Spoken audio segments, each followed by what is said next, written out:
Tá? Alguém me perguntou aí sobre coeficiente de assimetria. Tem mais de um coeficiente de assimetria, tá? Na verdade, tem vários coeficientes de assimetria. Eu estou apresentando o mais intuitivo de todos, tá? Mas existem outros coeficientes de assimetria e de curtose também, tá? Então não se preocupa se você encontrar na internet um diferente do que eu estou apresentando aqui, é porque realmente não existe um consenso nessas medidas, tá bom? Então deixa eu ver se está gravando, deixa eu abrir aqui o meu quadro, que eu tenho que fazer um desenho para vocês. Eu estava falando da área 1, né? Então só espero abrir aqui. Vamos restaurar. Mas eu acho que o meu desenho se foi, tudo bem. Então vamos lá.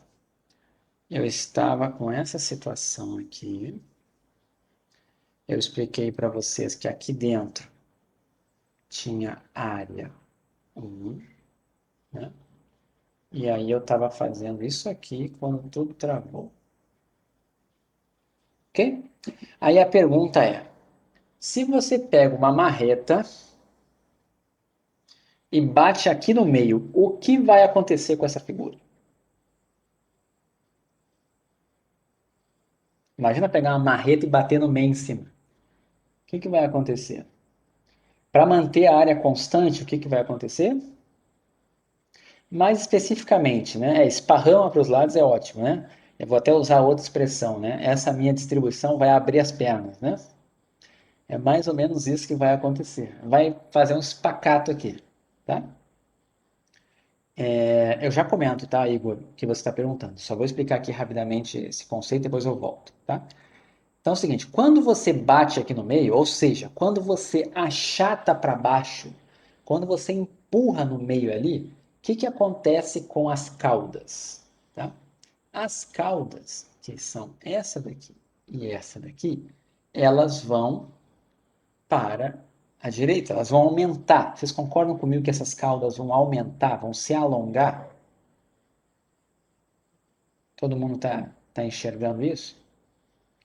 Então, o que acontece? Existe uma medida, tá? Do quão alongadas são essas caudas em relação ao centro da distribuição, ok? E não existe parâmetro de comparação, não existia, né? Então, o que as pessoas fazem? Existe uma curva, que eu vou falar dela aqui nesse curso, que é a distribuição normal, distribuição gaussiana, tá? Por enquanto, só o que vocês precisam saber é que a distribuição normal ou gaussiana é uma distribuição que tem esse formato de sino, que toda hora eu faço aqui, é uma distribuição que aparece na natureza. Então, o que quer dizer isso? Vários fenômenos nesse mundo seguem esse comportamento aqui desse desenho que eu estou fazendo de sino. Tá? Vou dar um exemplo. Altura. Se você pegar uma população homogênea, que não seja muito discrepante, assim, não tenha muitos descendentes de lugares diferentes, em geral as alturas vão ter distribuição normal.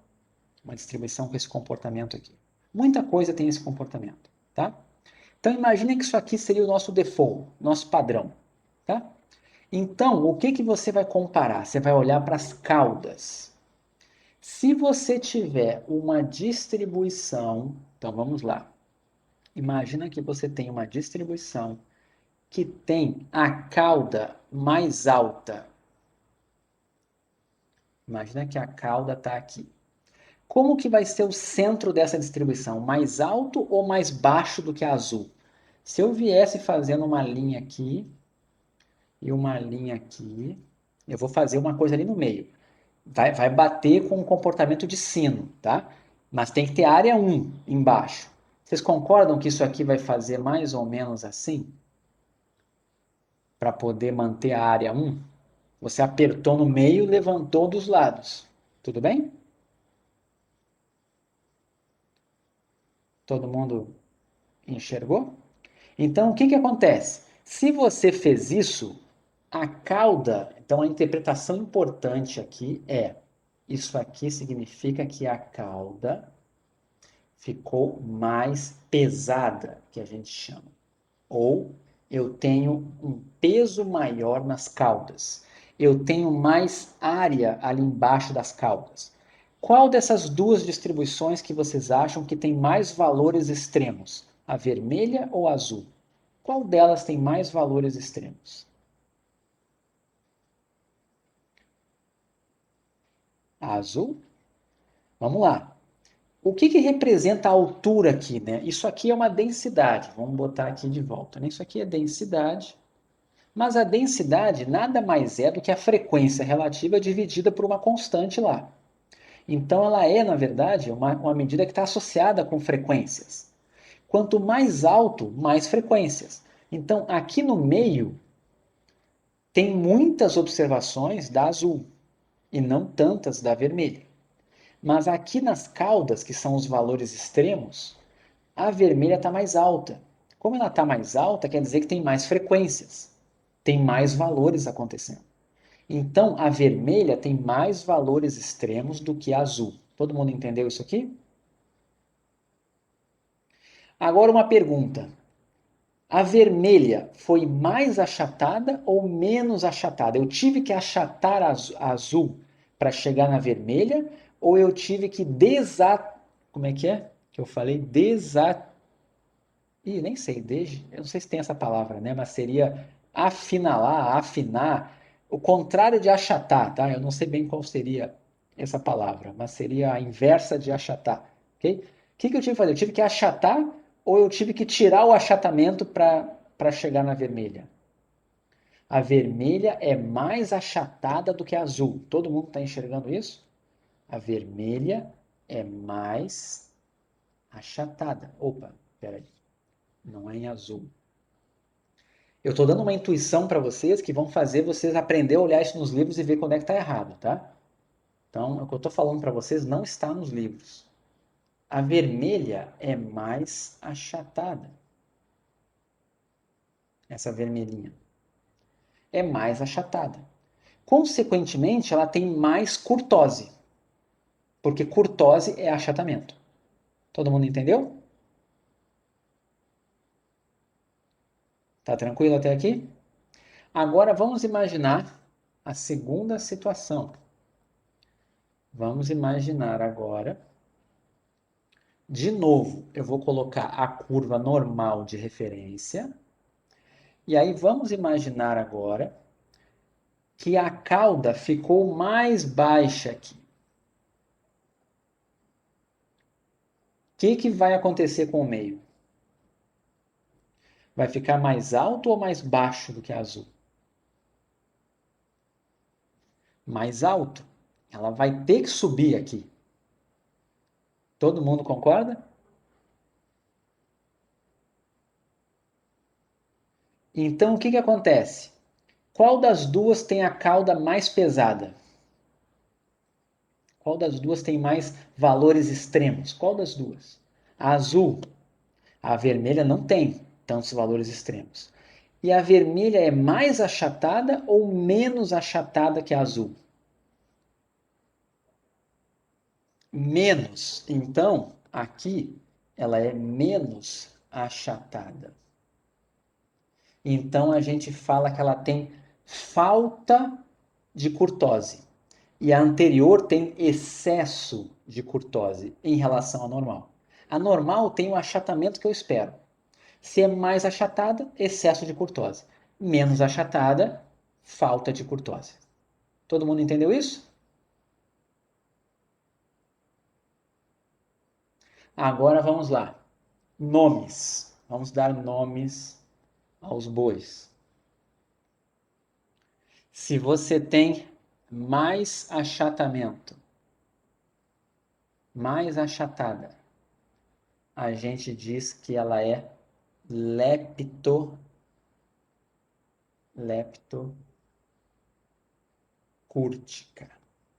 É um nome feio.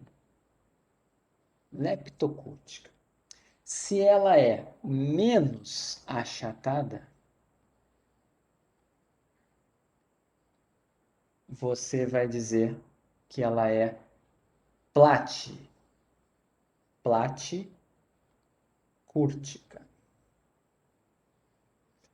E se o achatamento for exatamente igual da normal? Se for igualzinho à normal, o que você vai... Se ela for igual à normal.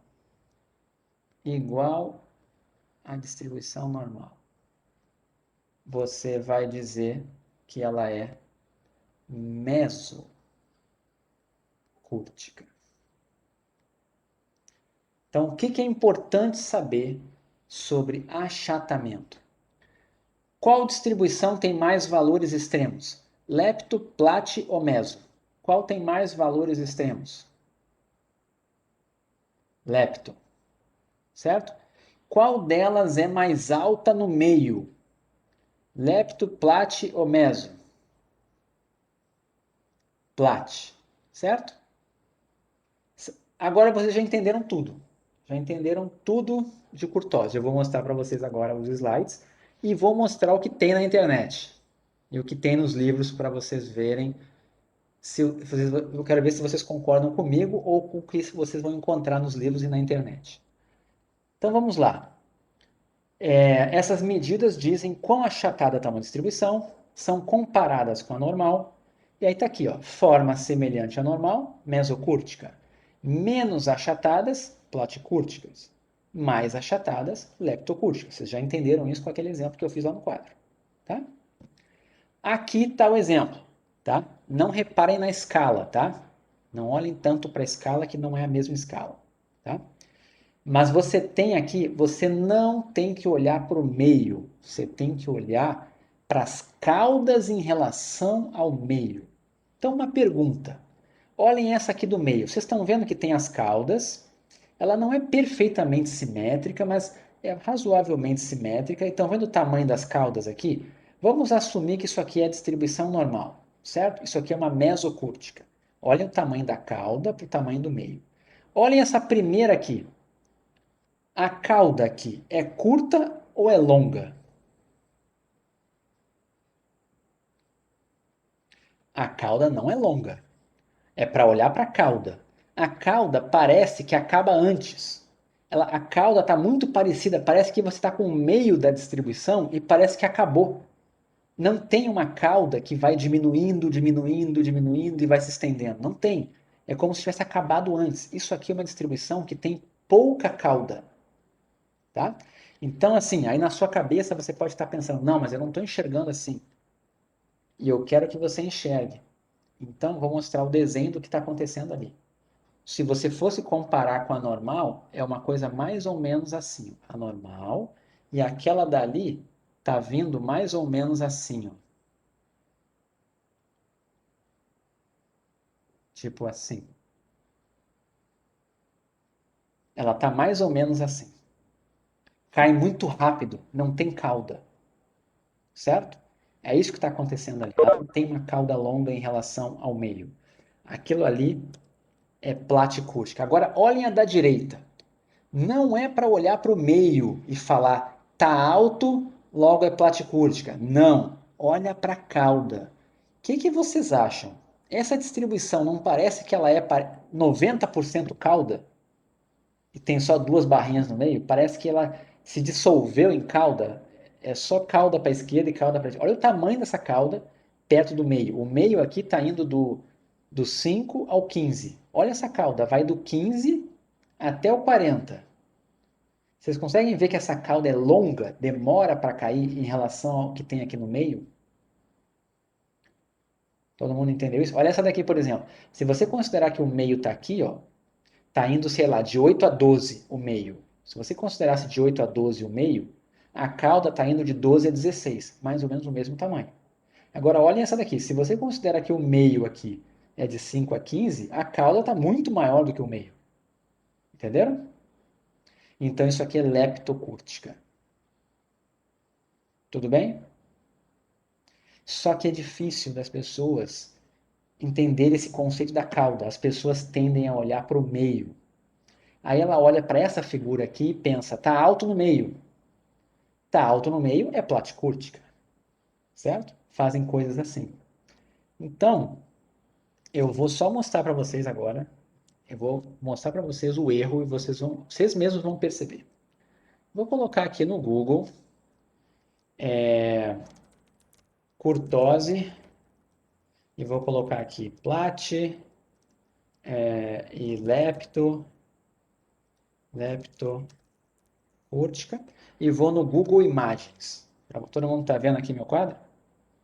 Olhem essa imagem aqui, que está aqui na direita. O que tem de errado nessa imagem aqui? É possível existir aquelas três curvas ali? Vamos imaginar que a laranja tem área 1. Qual é a área da azul? Vocês conseguem ver que essas três figuras não têm a mesma área? As três curvas não têm a mesma área. Isso aqui é impossível de acontecer. E notem que o erro, qual é o erro que está aqui? Eles não estão olhando para a cauda. Eles acham que a simetria é analisada pelo meio da distribuição. Então ele está falando o seguinte, ó, se o meio é baixo, é platicúrtica. Se o meio é alto, é leptocúrtica. Tá vendo? Só que não é isso. Não é isso, porque se a cauda é mais alta, aqui no meio tem que ser mais baixo. Isso aqui não tem como acontecer. E a prova disso é essa. Se eu perguntasse para vocês qual é a área das três figuras, vocês vão dizer, as três têm áreas diferentes. A azul tem área maior que a laranja, que tem maior do que a vermelha. E aí, ó, vou mostrar outro aqui, ó. Aqui, por exemplo, olha esse daqui. Mesmo erro, tá vendo? Vocês vão ver muito isso. E isso está em Gustavo, tem um ali que estaria correto, né? Tô Tem. observando ali, ó. Eu vou mostrar. Esse ali. Então, para a gente analisar essas dispersões assimétricas, a gente sempre tem que ter em mente a análise dos valores extremos, né? Que vão estar nas Isso, perfeito. causas, né? Perfeito. Olha essa daqui. Vamos lá. Essa daqui até está mantendo a área 1, certo? Só que ela está errada. O que está errado aqui? Qual esse aqui é um gráfico que está melhor que os outros, porque ele está botando a área certo. Mas qual dessas distribuições que tem maior peso na cauda? Qual que tem o maior peso na cauda?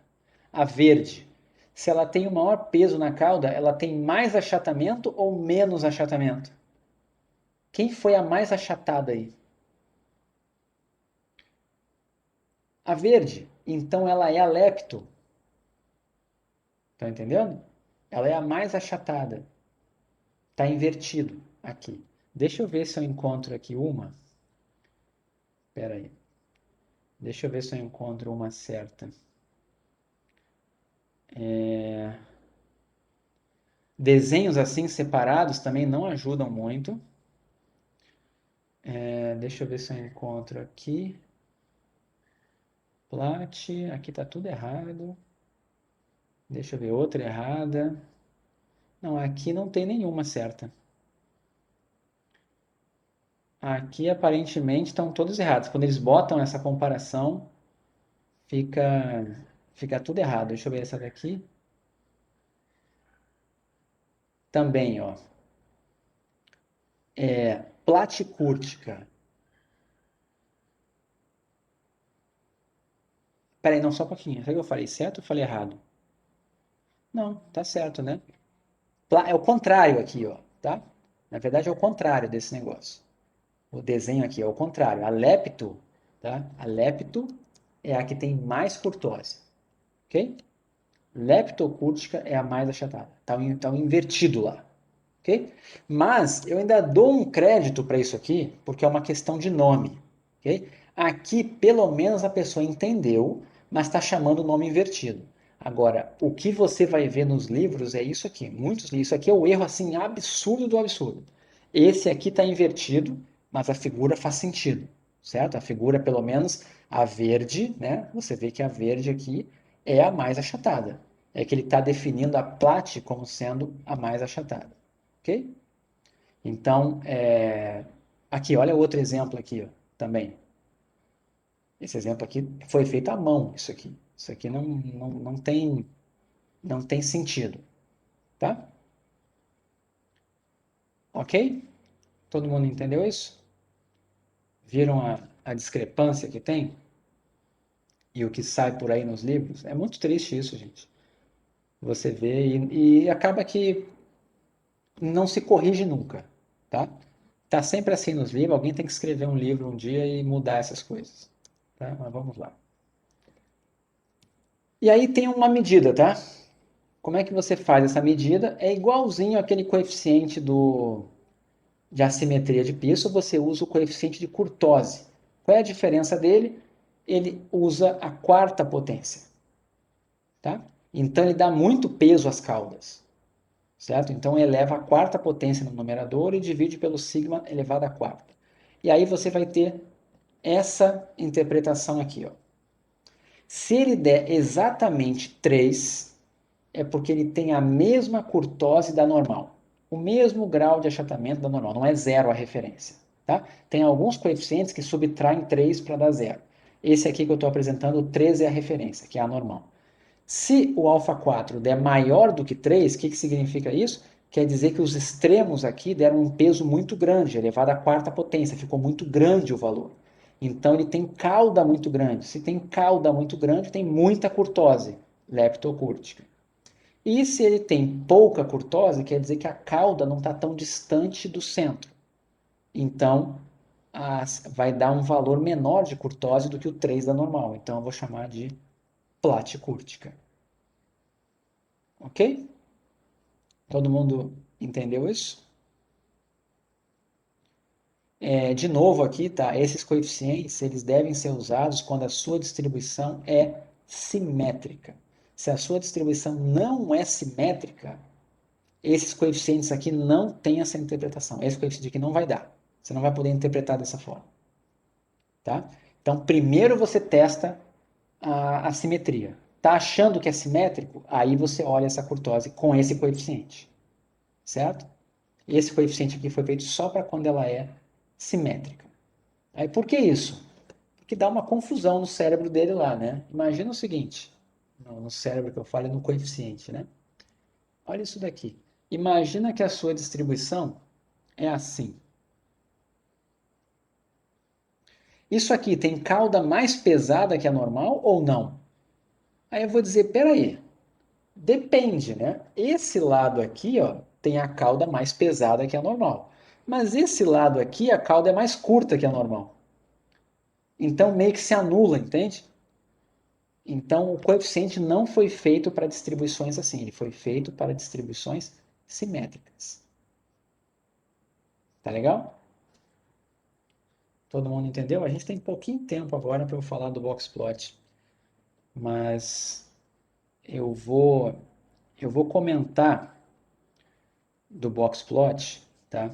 Eu quero mostrar um exemplo aqui, tá? Vocês estão me dizendo que chegaram a estudar boxplot por fora e alguma coisa, teve alguma conversa de vocês, né? Mas enfim, eu posso explicar um pouco melhor e dar exemplos. Eu só quero falar uma coisinha e mostrar um gráfico, tá? Eu sei, não, eu sei que vocês não estudaram, mas alguém conversou aí, enfim. O... Ah, Oi, diga. não, professor, fui brincar com o Tiago. O Tiago ontem fez uma apresentação e ele utilizou vários blogspots para eu poder explicar. Ah, beleza, tá bom. Deixa eu explicar aqui para vocês. Lembra que na aula passada eu comentei com vocês dos quartis? Lembra do quartil e da distância interquartílica? A gente comentou isso, né? O que acontece? Existe um gráfico em estatística que é muito utilizado, geralmente na vertical, tá? Então, por exemplo, se você fosse estudar o peso dos alunos, vamos imaginar que isso aqui é o peso de vocês, tá? Você vai precisar calcular algumas medidas. Você vai ter que calcular para o seu conjunto de dados quem é o mínimo, você vai ter que ver quem é o máximo, você vai ter que encontrar o primeiro quartil, lembra, é aquele valor que separa os 25% menores. Você vai ter que encontrar o segundo quartil, né, que é a mediana. Vai ter que encontrar o terceiro quartil. De posse disso, você encontra a distância interquartílica, vou chamar de DQ, que é o Q3 menos o Q1. A amplitude interquartílica é outro nome também, tá? Que a gente já viu aqui. E com essas informações aqui, você consegue descobrir se você tem outliers e consegue ver a forma da distribuição. Como que você faz isso? Tá? Então, eu vou dar aqui um exemplo. Imagine isso aqui, ó. Isso aqui é o aeroporto de LaGuardia, tá? Em Nova York. Isso aqui é num ano específico, é dado real, mas é antigo, tá? Dados de maio, junho, julho, agosto, setembro, e você tem a temperatura máxima diária em graus Fahrenheit no aeroporto LaGuardia de maio a setembro. Então esses numerozinhos que estão aqui, ó, são as medições, certo? Imagina você pegar esses dados aqui, pega a menor observação, a maior observação, né? Ordenou eles, né? Pega o primeiro quartil, segundo, terceiro e calcula a amplitude interquartílica, certo? Você vai fazer o seguinte. Você vai fazer o seguinte desenho. Você vai pegar aqui no eixo, tá? E, na verdade, só um pouquinho. Isso aqui não precisa ter. Vou colocar aqui. O peso é em quilos, tá? Quilos de vocês aqui, tá? Em quilos. Eu vejo que o primeiro quartil deu 65 quilos. Eu vou fazer um tracinho aqui. Eu vou agora calcular a mediana. Eu vi que a mediana deu 70, certo? E vou fazer um tracinho aqui também. E vi que, vamos imaginar que ficou perfeitinho, tá? Vamos imaginar que então aqui é 65, 70, 75. Eu vou colocar aqui assim, 75. Aqui foi o terceiro quartil. Então aqui é o primeiro quartil, aqui é o segundo quartil, que é a mediana, e aqui é o terceiro quartil. E você vai fazer uma caixinha assim, certo? Onde ela termina aqui embaixo no Q1, termina aqui em cima no Q3 e no meio ela tem a mediana, certo? Todo mundo entendeu isso? Essa caixinha aqui está representando 50% dos valores, ou seja, 50% dos valores estão entre 65 e 75. Por que eu sei isso? Porque são os quartis. Tá? Então, para baixo tem 25%, aqui tem 25%, aqui tem 25% e aqui tem 25%. Certo? Aí o que você vai fazer? Você vai calcular um limite superior e um limite inferior. Limite superior, você vai pegar o Q3, tá? E vai somar essa amplitude interquartílica, que é o tamanho da caixa, só que multiplicado por 1,5. O que significa isso? Você vai pegar uma caixa mais 50% e botar para cima. Então, olha só o que eu estou fazendo. Se a caixa tem esse tamanho aqui, eu tenho que botar outra caixa para cima, mais a metade. Então, vai dar uma coisa mais ou menos aqui assim. Uma caixa e meia, vamos dizer assim, tá? E a mesma coisa para baixo. O limite inferior, eu vou pegar o comecinho da caixa, que é o Q1, né? Tá aqui, ó, essa parte aqui. E vou contar para baixo menos 1,5 vezes o tamanho da caixa. Vamos imaginar que deu mais ou menos aqui, tá? Não está na escala, mas vamos imaginar isso aqui. E aí você vai fazer uma linha aqui e uma linha aqui. Isso aqui dá uma ideia para vocês da distribuição dos dados. Você vai saber que daqui até aqui, ó, então vou botar aqui uma. Daqui até aqui tem 25% das observações. Aqui tem 25% das observações. Aqui também e aqui também. Todos 25%. Todo mundo está entendendo? Todo mundo conseguiu entender? Dá para ter uma noção do que está acontecendo. Mas não só isso. Olha o que você vai fazer. Se acontecer de você olhar um valor aqui, ó, que é menor do que o limite inferior, você vai plotar ele como um asterisco. Eu vou fazer uma coisinha aqui, vou botar esse eixo mais para baixo. Vou botar esse eixo aqui mais para baixo. Tá? E aí você vai fazer o seguinte, vamos imaginar que você observou um valor bem pequenininho. Você vai colocar aqui, ó, um asterisco. É ele. Tá? Deixa eu botar, na verdade, vou botar só um tracinho aqui, porque no quadro é mais fácil. Não, vou fazer um xizinho, tá ruim aqui para mim. Aí você olha aqui, tem outra observação muito pequena. O que você faz? Muito pequena que eu falo é abaixo desse limite inferior aqui, ó, tá? Esse aqui é o limite inferior e esse aqui é o limite superior. Tá acabando, tá, gente? Aí o que você vai fazer? Você vai colocar todos os pontos que caem abaixo do limite inferior e todos que caem acima do limite superior. E vai plotar. Todo mundo que cair fora dos limites são candidatos a valores extremos. Então, o box plot é um gráfico que serve para você enxergar e detectar possíveis valores discrepantes. O que cai aqui fora são valores discrepantes, entenderam? Muito grandes ou muito pequenos. Tudo bem? Todo mundo entendeu isso aqui? Até aqui? Agora um comentário, tá? Vamos imaginar que não tinha nenhum valor baixo. Então, esses xizinhos que eu botei aqui eu vou tirar. Não tinha. Na verdade, a menor observação estava aqui, ó. Peraí, deixa eu botar a linha de volta aqui. Imaginem que a menor observação estava aqui, ó, nessa posição. Sabe o que você vai fazer? Você vai encurtar essa perna de baixo, vai apagar isso aqui e vai fazer a perna vir até aqui só. Ele ficou com uma perna mais curta para a esquerda, estão vendo? Para baixo. Ok? A mesma coisa para cima.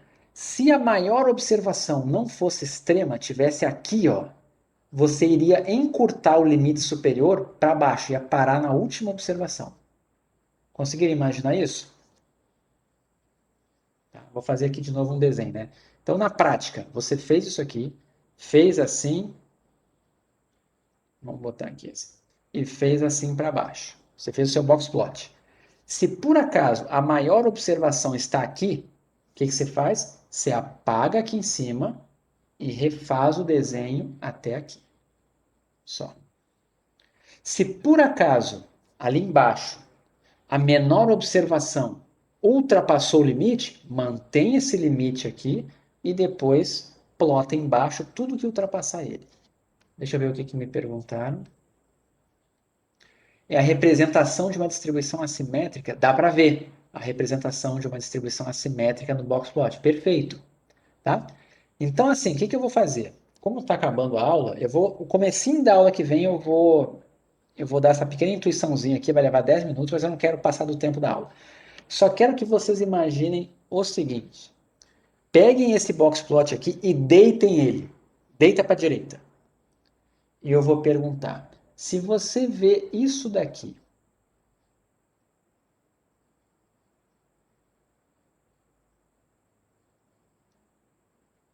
vamos imaginar que você vê mais ou menos isso aqui assim.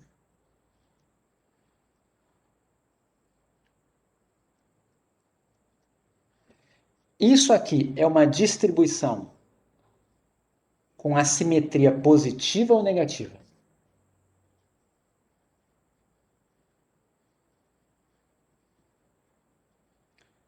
Positiva, vocês estão vendo? Essa cauda é maior. Isso aqui dá uma indicação de cauda e centro. Conseguiram entender? Só que ele não vai estar deitado. Na prática, você vai ter que ver isso ao olhar assim, ó, nesse sentido. Quanto maior a cauda de cima, maior a simetria positiva.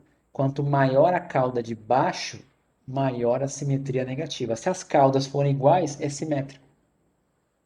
Entenderam? Conseguiram entender isso? Então é o seguinte, tentem olhar o exemplo que tem aí na frente, tentar pegar a intuição dele, que eu vou começar a aula que vem por ele.